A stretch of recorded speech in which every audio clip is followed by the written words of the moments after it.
This one's going to be for the data nerds that like to see inside of people's YouTube analytics. I'm definitely one of those people.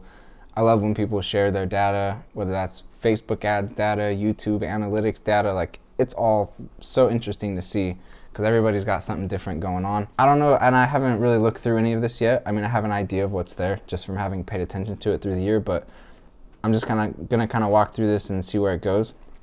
So we'll see right here, right on the home page. I've got it set to all of 2020, January 1st through December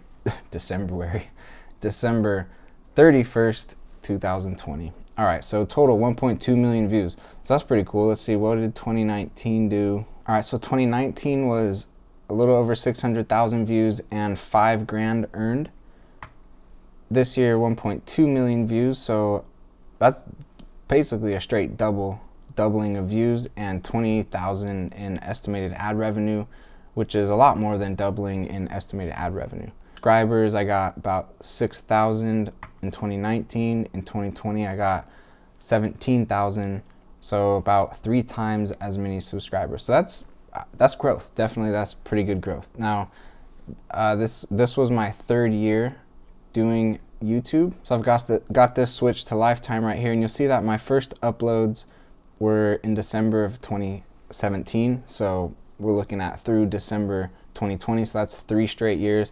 And to be completely honest, when I started my YouTube channel, I said I was going to do YouTube for 3 years and then see if I wanted to continue doing YouTube or not. Looking at YouTube, just how it's been performing up until this point for me, I'm a little kind of like, unsure if it's really worth it. But knowing how YouTube can continue to grow and compound with time, that's where I look at it and go, year 4 or 5 could very well be the blow up, whatever that consists of, but next levels, right? There's different levels, and maybe for year 5, maybe even year 8, it takes you to that level where it's like an insane level on YouTube. Let's look at the reach column here, and then we'll go engagement, audience, and revenue. So impressions up 52% from the year before. Click-through rates improved, views went up 88%. And this is really interesting down here. It's definitely something I've noticed. I mean, it's crystal clear on my channel, and I'm gonna try and focus more on this year in 2021, I think. But all my views, everything, views, subscribers, watch time, ad revenue, it all just comes through YouTube search. Yeah, there's 11% there and a little bit that comes from other stuff, but 61% is just traffic coming straight through search. All right, let's look at engagement here. So engagement, watch time went up, average view duration went up. Hopefully average view duration is another one I improved quite a bit this year in 2021. Okay, audience, not really giving me all that data, but increased quite a bit in subscriber count. If we look down here, my age and gender hasn't changed really at all. It's basically been a 75-25 split throughout all 3 years so far. I know y'all been waiting for the revenue. Okay, so we already saw the total, which was a little over 20 grand. My RPM, which is how much I make per every 1,000 views. Like, I get paid. So in 2020, for every 1,000 views, I got paid almost 18 bucks. And the playback based CPM is how much the advertiser had to pay to reach 1,000 people. So, they pay that to YouTube, and then YouTube splits that with me, and that's how I get my $17 or almost 18 here for every 1,000 views. And you see right here in kind of May, I mean, so January, very beginning, it was kind of just chilling around like 10 bucks or so in that range. And then I kind of got a spike here, and then it dipped a little bit. And then kind of through the end of the year here, it kind of caught a curve up. And then really like December, end of December, I think people just stopped advertising as much, or maybe I had some videos stop performing as well. Well, actually, no, I did.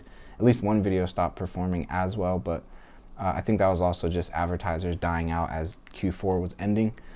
But that's, yeah, an 100% increase from the year prior, so that's pretty cool. And again, if you've seen any of my other RPM, CPM videos, that's just random. Like, I've never made really a video because it has a certain RPM or anything. Like, I've just made videos about what I know about, and it just happens to be that those videos carry a decent RPM, so that's pretty cool. And then if we look at this chart right here, we can see how my estimated ad revenue grew each month. So right here in January, not even making $1,000 yet. Then February, I finally cleared $1,000, which was pretty dope, by the way. I was pretty stoked on that.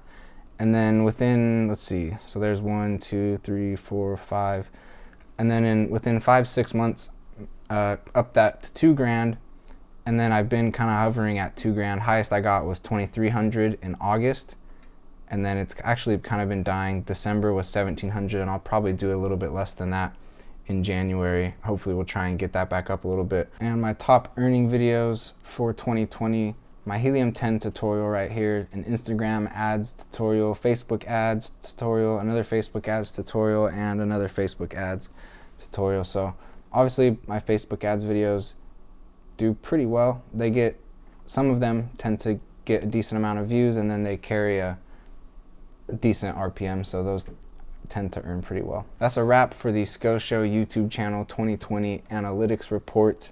Make sure and check out my YouTube growth and monetization playlist for a whole bunch of videos about how to grow and monetize your YouTube channel.